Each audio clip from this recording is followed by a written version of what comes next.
It's really nice to be here with a group of people so interested in thinking about medical education and kind of broadening the context of medical education. And as Sean said, I'm going to talk to you about the Schwartz Rounds and my involvement in the Schwartz Rounds. And I've been thinking about how to talk about it and link it to the theme of the conference, the theme of developing the whole person. And it's really helped me to reflect on the work and the different stories that I've heard in the work that I've done and how I've tried to use psychology to think about story.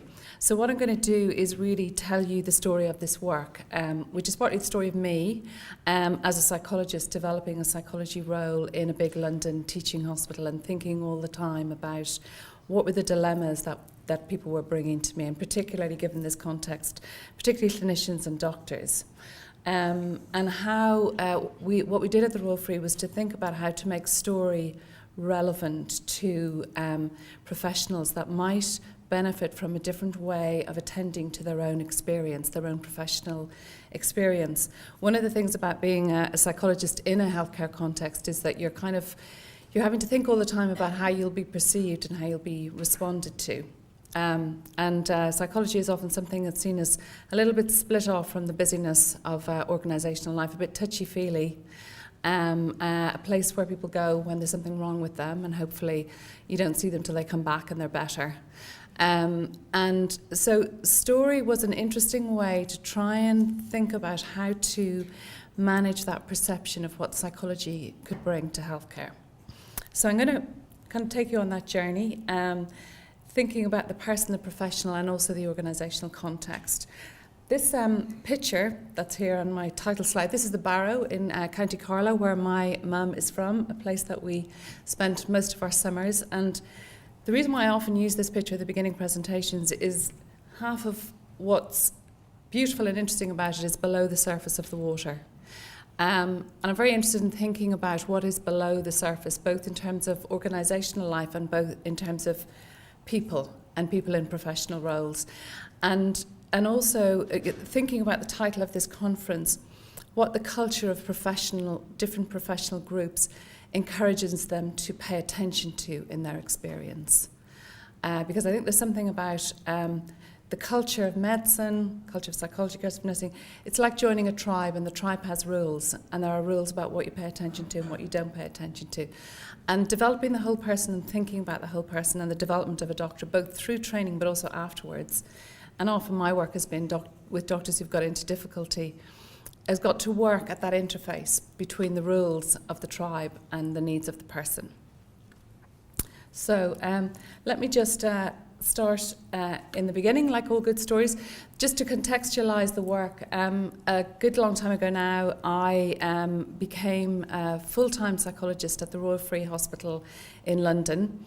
They were setting up a post in response to consistent evidence, which is probably even more relevant now, about the poor health in healthcare staff. And so they set up this in-house psychology role, and it was quite clever what they did, because 50% was clinical, but 50% was organisational. So from the beginning, there was an invitation to work organisationally and to think about what was coming through in the stories that I heard in the therapy room and the counselling room, and what that might be telling us about what was the experience of the organisational like, and what was the experience of professional roles like. So I'm passionate about storytelling, and I was very interested in kind of trying to listen to those stories through a number of different lenses. And I'm going to walk you through some of the lenses, some of which are psychology theory lenses, organisational psychology lenses.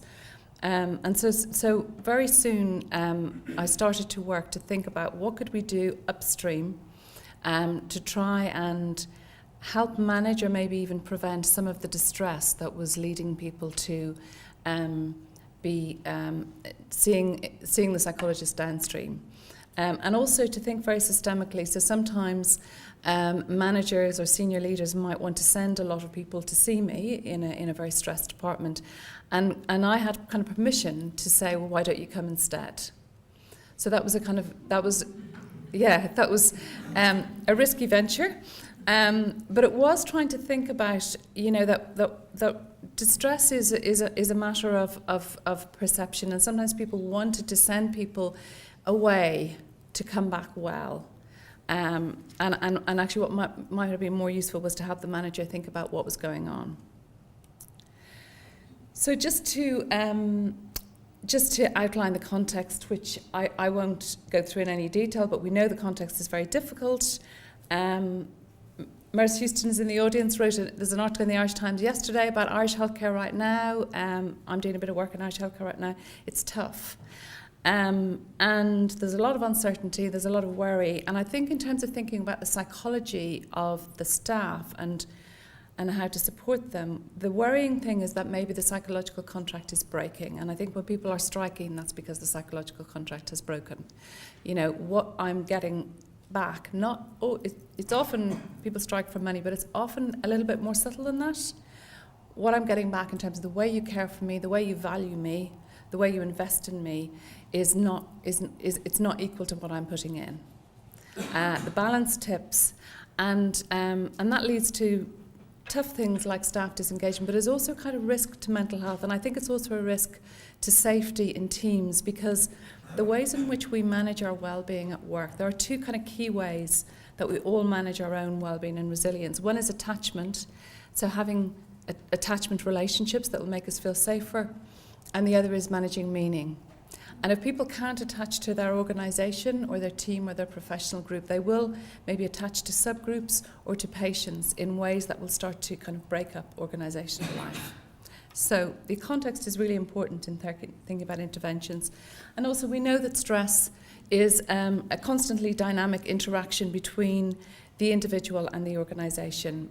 And we also know that maybe people who go into healthcare may have a little bit of psychological vulnerability in terms of a kind of an unconscious need to repair, a need to be able to make things better, help people, rescue people.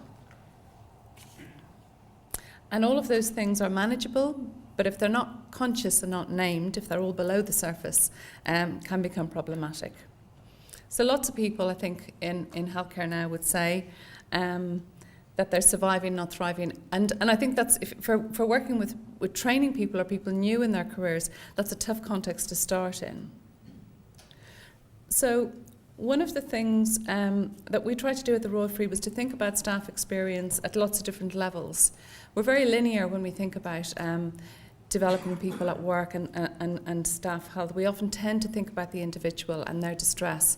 We're less likely to think about how roles are designed, how teams are managed, what's the content of the job. It's really obvious that working in cardiology is very different to working in palliative care, but we don't always design for that difference. We know that teamwork and management style are protective of mental health. We know how to support managers to protect staff mental health in those areas. And we know also that organisational culture impacts on staff health, on doctors' health. And that we also know that in a very toxic organisation, being part of a well-led team will be protective.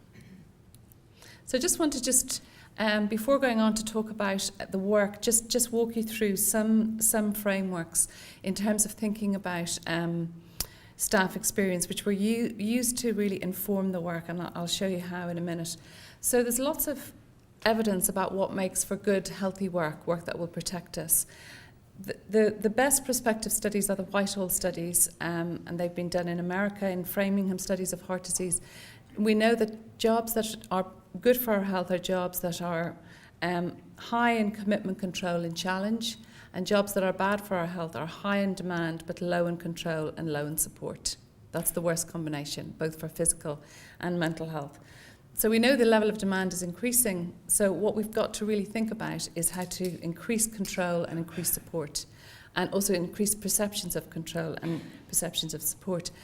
And one of the ways to start doing that is to get a sense of what would increase people's sense of control and what would increase people's sense of support by asking them. And I think stories help us to get a sense of what might be areas in which we could develop interventions. The other thing that we know is that what helps people to withstand work is a sense of coherence. So a sense that the work is meaningful, The worst kind of days are days where you go home, you've had a very busy day, feels very fragmented, and you know that you've been busy, but you're not sure what you've achieved. A sense of coherence will settle you and help you to feel better. Creativity is protective, and contact with people is protective. And when I was working in the individual service and seeing people that were quite unwell, I would often ask them, but they still were in work, how they managed to come to work. And they would say the patience. It was the contact with patients that sustained them. It was the creativity in relationships that sustained them. So people have a hunger for connection and a hunger for creativity. And often managers that I would see, found that, with a bit of time and space to think about that, they were actually missing clinical work. They were missing the contact of clinical work. Managers who go to Schwartz Rounds, I think, really value the opportunity to hear about clinical work and to reconnect to clinical work again. So just wanted to flag up this thought about what the psychological challenge of healthcare work is. And again, thinking about developing doctors, the psychological challenge is really how to stay in touch with the meaning of the work. The meaning is what's rewarding, the meaning is what gives us a sense of coherence, but without being overwhelmed by it, without feeling completely filled with anxiety about it. Because a lot of healthcare and medicine, as you know really well, is risky. The outcomes are uncertain, and so you're always working at that margin of, we could do this and we hope for that, but there is always that possibility. And in the work that I've done as a psychologist, you're often helping clinicians to think about how to manage that. And also while staying in role. So people get into trouble when they go off task or off role. And I think when people become very overburdened with the responsibility of the work, what they can do is shut down when they fear becoming overwhelmed by it. And if you look at some of the real crises and scandals, I guess, in healthcare, like if you think about mid-staffs in the UK, you could argue that what happened there is people were out of touch with the meaning of the work. In order to deal with the anxiety, they had to shut themselves down. And people look at these situations that happen all the time and say, how could people be so cruel? But I guess another way of looking at it is they were defending themselves in a very impossible situation. And the last psychological concept I wanted to talk about is the importance of containment. So this idea of being held psychologically so that we feel that there is a place where we can talk about our feelings, talk about our anxieties, talk about our uncertainties without being shamed, without being criticised, without worry about losing our job. We all need that in work. That's why management is important. That's why reflective spaces are important. And I think in healthcare, that's why the intervention I'm going to talk about now is important, because healthcare organisations themselves have become much less containing places, not able to provide certainty. I'm worried about time, so I'm just moving my phone. So in terms of developing the whole person, it's really important to think about the context and what frameworks we're using to pay attention to context. It's also important to think about the culture. What is the professional culture, and what are the rules of that culture, and what does that allow in terms of what can be above the surface and what must be below the surface, and also what is the complexity of the work, the importance of thinking about the complexity. And I think that there's a few things to think about there. One is, lots of people will go into healthcare because they want to do good, because they want to rescue. And often, what you learn in a career is how you cope with the people that you can't help, how you cope with the reality of not being able to rescue people that you want to rescue, how you deal with the disappointment, how you deal with the clash between what you want to do and what the system will allow you to do. That's the context in which people are being developed. And the other context as well, I think, in terms of complexity, is this idea. We did a Schwartz round on the idea of gear changes.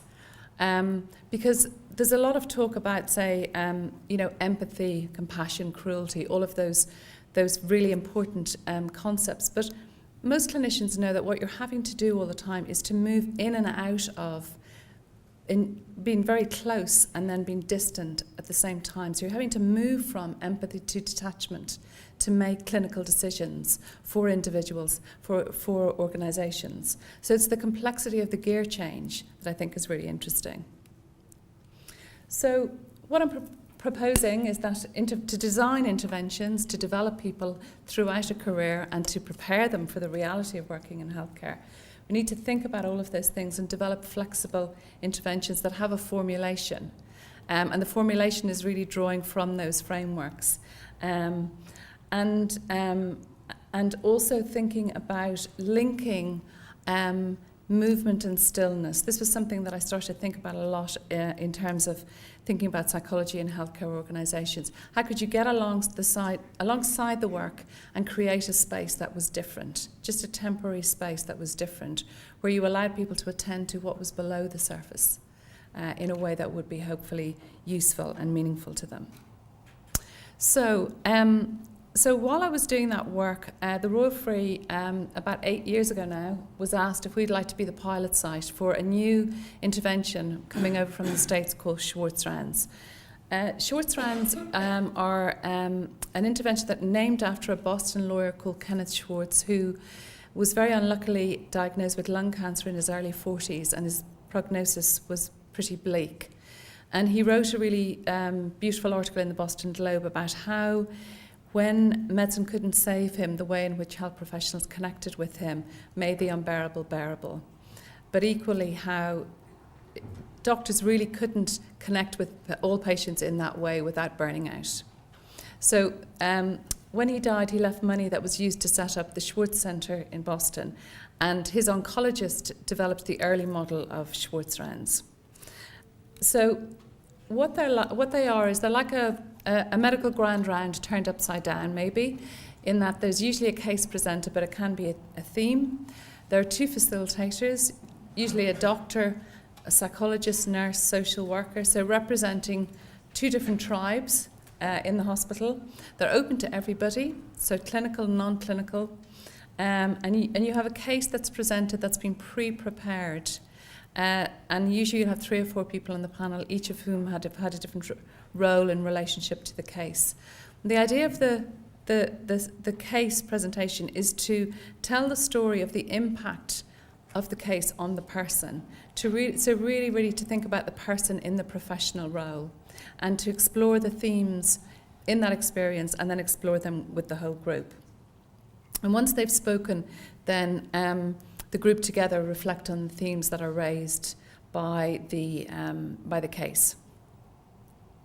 So in lots of ways, what you're doing is you're exploring people's relationship to work and their relationship to their healthcare context. So you're trying to think about the interface all the time, kind of make a space to look at relationship. So these are an example. I'm not going to go through all of these, but it just gives you a flavour of some of the rounds that we've done at the Royal Free. The very first round that we did, we picked a theme that we hoped would be relevant to everybody. The aim is to try and get everybody in. The aim is to try and create a sense of community, a sense of common ground. So you can see that theme, caught between the patient and the family, is a theme that would be relevant in lots and lots of different specialty areas.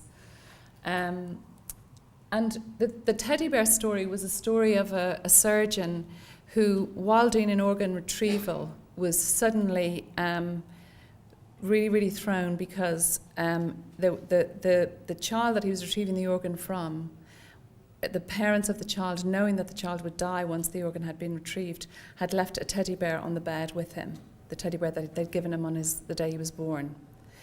And in the middle of the operation, the teddy bear fell on the ground, and the surgeon had to stop.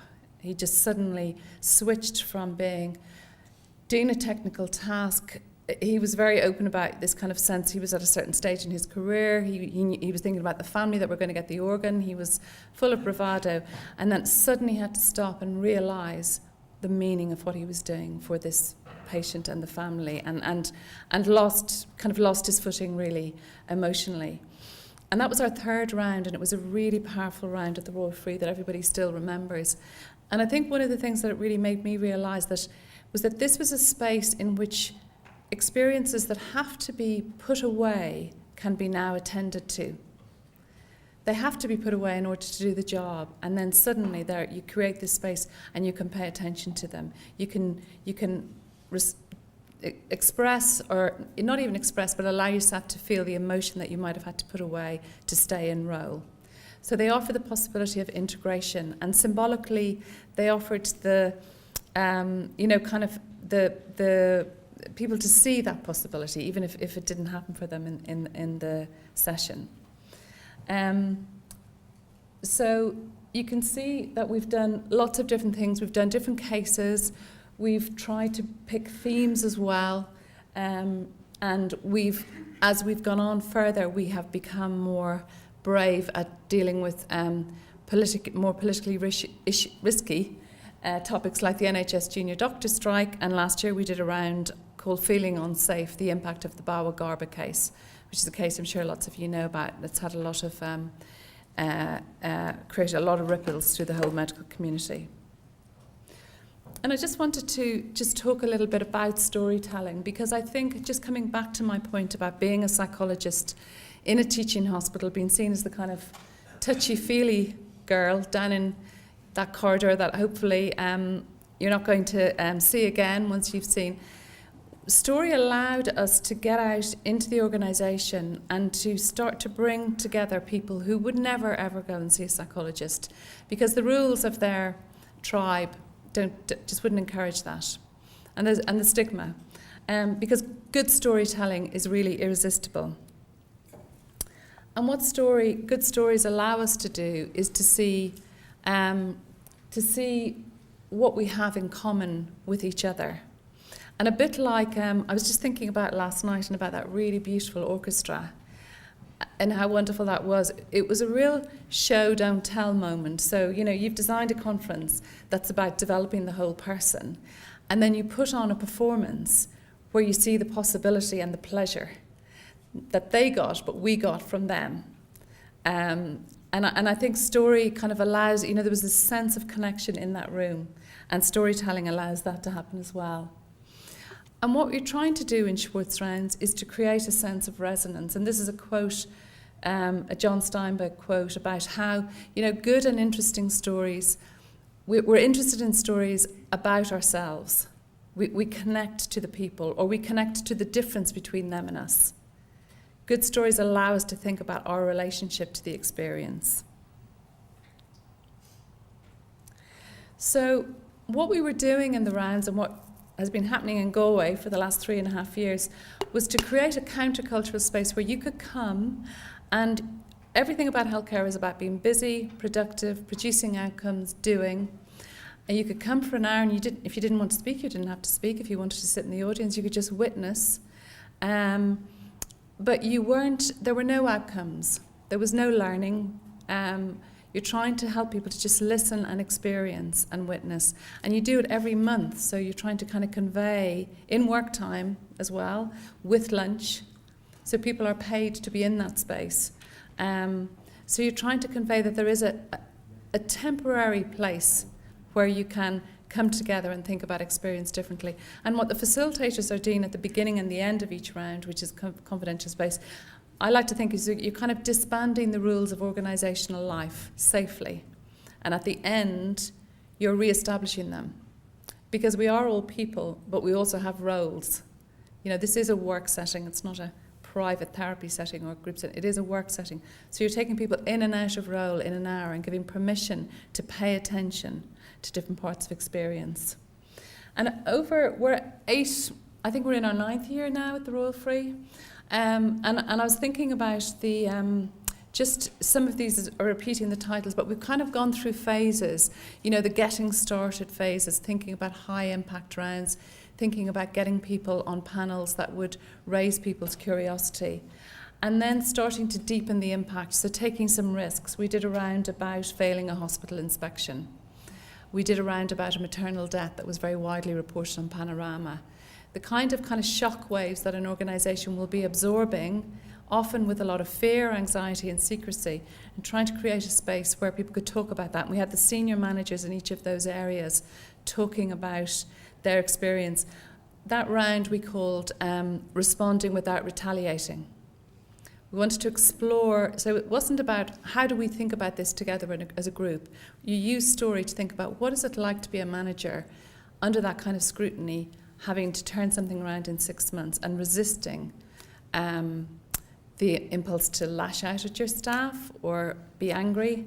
How do you manage that? So the stories were prepared. There was quite a lot of time preparing the stories beforehand, so that the way in which the session worked was through story rather than through telling or showing anything. And what we found as well is that over time, and this is a really nice feeling and a nice stage to get to, we get offered stories. So people ask if they can come, they know that the space is there, and they say, people come to us and say, could we put this round on, so that the junior doctors strike.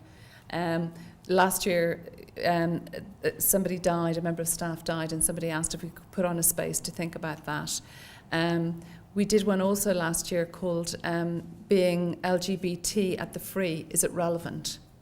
So trying to think, and that was a deliberately provocative title, but we were trying to think about what are all the different things that affect the community of this hospital, because they will affect the patient care.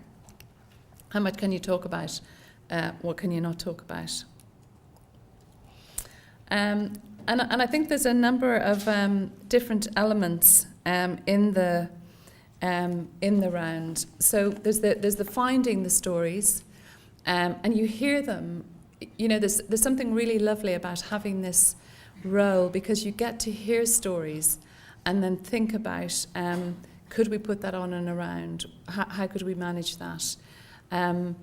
I was just thinking about, just in terms of the theme of the conference, we were doing some work in, another bit of work, and I remember hearing a story of a junior doctor who was on a ward with a woman who was very, very ill and was going to die, and it was a Thursday or a Friday, and she wanted to put up a syringe driver. The junior doctor wanted to put up a syringe driver, and the consultant wasn't available. She couldn't get the consultant, and she tried to get the consultant. The consultant said, I will be there on Monday, you can wait till Monday. There was a kind of a standoff.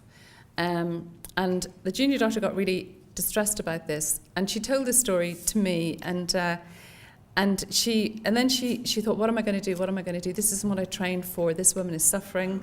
This is 3 days of suffering when we could move her into a different space. And so she rang her mother. And she told me that she rang her mother, and her mother said, I know you're a doctor now, but you were a human first. And so she went to put up the syringe driver and got a lot of flack on the Monday. But that was a great, so that's the kind of story you hear, and then you say, please, will you be on the panel and tell that story? Because it's got so many elements to it. It's got the whole person, but it's also got the system in it, how the system can get in the way of care. It's got the power relationship in it. So those are the kind of stories that you're listening to, that you get somebody just to simply tell it and see how people respond to it. So that's a very enjoyable and useful part. And also for me, there was a lot of thinking about what were the kind of stories that I was hearing in the therapy room. So we did a round in November last year called Secrecy, Stigma and Shame, the Denial of Vulnerability in Medicine. Because I was talking to a senior doctor who was really worried about the number of junior doctors on antidepressants, under a lot of strain, trying to access counselling. And we thought, let's create a space where we could tell some stories and get as many people to come and hear and listen to those stories, and hopefully create some ripples that will be supportive to people. People come in and preparing the story, and they have some time. We work with them to prepare the story beforehand. And what we're trying to do is to shift the focus from them in role to them as people. And that in itself, I think, is an intervention. Just listening to the story in a different way. And then, when you've done that, help them to anticipate what would it be like telling the story in public. So you've got all those different set of rules. What are the rules? Often doctors will come and they will bring their notes, and they will start with the patient history. So the first thing that you're trying to do is to shift them from the focus on the patient to the focus on themselves. Once you've done that and got to the meaning of the story, then you start to think about what will it be like telling it in public. So there's the professional rules, and then there's the organisational rules. And how do you manage that movement emotionally? And then there is the witnessing of the story. So the opportunity for people to hear all these different experiences, and I'm sure the Galway team would agree with this, that there's a real power in having senior people telling stories of doubt or confusion, being emotional. To have junior staff just witness the reality of the experience as opposed to the kind of formal role is very, very powerful. So the witnessing is very important. And I think it's really great to have a space where you don't have to do anything, that you can just come and listen. And then there's the group reflection, and then there's the ripple effect, hopefully humanising culture, and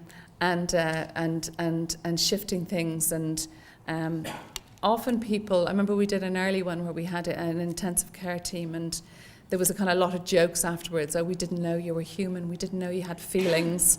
To the nurses on the panel, kind of jokes, but a good way of opening up conversations really as well. So what were we doing in this work? I think we were doing a few things. We were providing the Schwartz Rounds methodology, which we developed and brought psychology to, was providing a conceptual framework within which to capture stories, somewhere to link the individual and the system.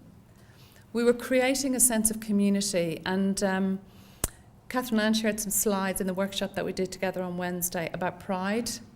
And I think that's a lot of people working in Schwartz Rounds around the UK and Ireland talk about how people feel pride in the community that they're part of. And I think that is really important right now when people are so disillusioned about healthcare. It's very interesting, isn't it, thinking about the dichotomy between what's happening in the nurses' strike right now, what we're reading in the paper, and the commitment of everybody at this conference. There's a split, and it's great to bring people together to see the kind of common values. We're providing a sense of containment and coherence and creativity, because stories, unlike life, have a clear beginning, middle and end. So a temporary experience of coherence. Positioning people a little bit differently to their experience, allowing them to relate to it differently, and creating safety so that we could go above and below the surface. And hopefully creating a sense of commitment, because creating community, witnessing values, having connection helps people to feel much more committed, I think, to the community of work. And suggesting the undertow, so beginning to look below the surface. And this, I think, is what's really important to in developing the whole person, because if we're not dealing with that complexity, the risk is that people will deny aspects of their own experience, push them away. And the people that I saw in the individual service that were struggling the most were the people who had done that, who'd kept going for too long when they weren't well, who'd stayed in a specialty that didn't suit them very well when they could have easily switched, who became very self-critical, very critical of others. Helping people to have both and experiences is really how we develop the whole person. And storytelling helps with that. And I think, this is really making the point that I've already made, that the story, it's a great engine to use in reflective spaces. And it allows us to work at lots of levels at the same time, but also suggest lots of levels at the same time. One of my colleagues, Raymond Chadwick, who was one of the early facilitators that I worked with, because I worked on the rollout for a couple of years in the UK, and this is his phrase, not mine, the slide into authenticity.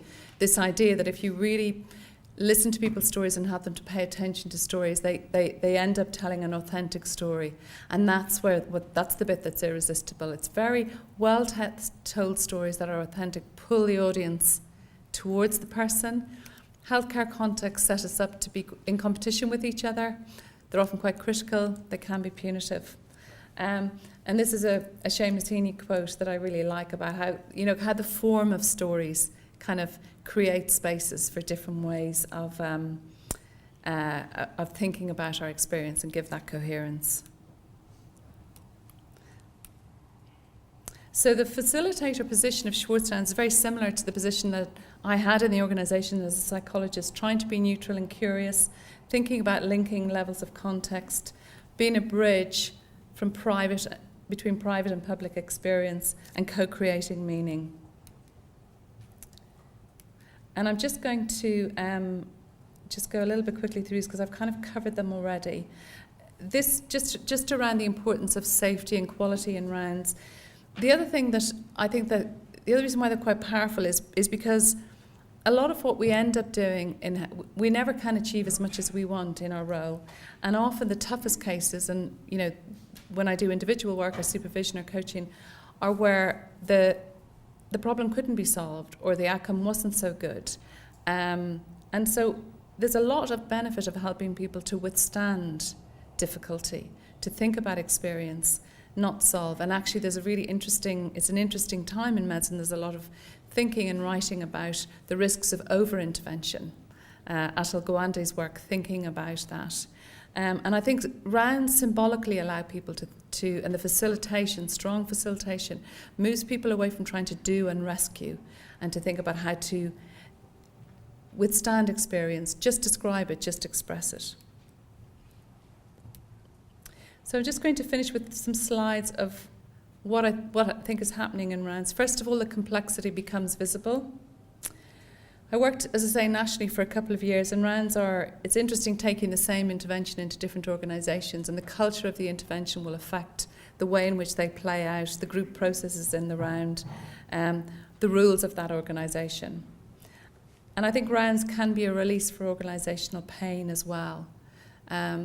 That the trauma an organisation is under, maybe through the history of an organisation, events that have happened in an organisation, just allowing it to be named.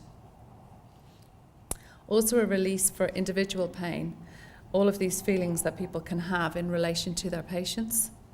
Loss, grief, fear, anxiety, felt incompetence, shame, unrequited love, guilt. An opportunity to witness courage and compassion, and these are words from the evaluation forms in the Royal Free after rounds of how people felt. An opportunity to connect to values and motivation, really powerful right now when things are so tough.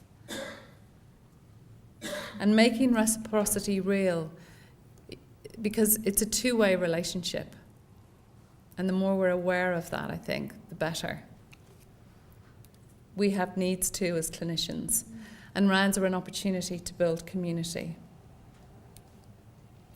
So I wrote about this work in a book called True Tales of Organisational Life, and actually it's quite interesting how writing, trying to tell the story of the work also started to make, I had this experience of thinking, oh, that's what I was doing, or oh, that's what we were doing. The more you try and write, the more you understand what you were doing. And as I wrote, I became really interested, and I still am really interested in the links between private and public experience and how to create safe links. And again, I think important to the development of the person and the professional, the development of authenticity and resonance, and also giving people permission to listen to their own story. And this last point about, when I saw people in the individual service, they would often come, often people come and they tell you stories of this terrible thing or that terrible thing. We have this wish that you could get rid of my manager, you could get rid of this difficult patient, or you could this is what would happen. And a lot of the work is really helping people to manage that kind of disappointment. You can't. This is the reality. This is what you've got to deal with in a realistic way. So I think rounds and these kind of interventions allow people the possibility of integration, and they help people to manage the risks of disconnection, both to themselves and to their patients and their services. They help people to manage intimacy, because that's what clinical work is, isn't it? It is intimacy and distance over and over and over and over again through a day in order to be therapeutic, in order to do good clinical work, to think about the right balance of objectivity and compassion, and also to just separate the dancer from the dance. All of us who work in healthcare organisations know how busy they are, and sometimes I would see people who had become quite unwell because they were really so caught up in the urgency and the dynamic of the organisation. They'd lost really themselves, and sometimes with quite sad consequences actually if it had gone too far. So I think spaces where you allow people to stop regularly are really, really helpful, because doing healthcare work takes courage. Often the stories are stories of courage as well, and the more you realise the kind of risk that you're managing and the meaningfulness of it, I think the more you realise the courage, and I think these rounds really celebrate that. And this slide, some of you heard me say this before, but this is always captures for me a story. You know, something a nurse said about the rounds at the Royal Free, that there is something of the theatre about them. There is something about this idea of a curtain opening and closing once a month, and hearing stories of pleasure and of pain, and knowing that it will close after an hour, that it will be a coherent performance, but also it'll be there again in a month's time. That's what they're about. But also that it conveys both. It's a both and, both the difficulty and the meaningfulness. And I think the more we can keep those in mind, the more resilient we can be. Thank you very much.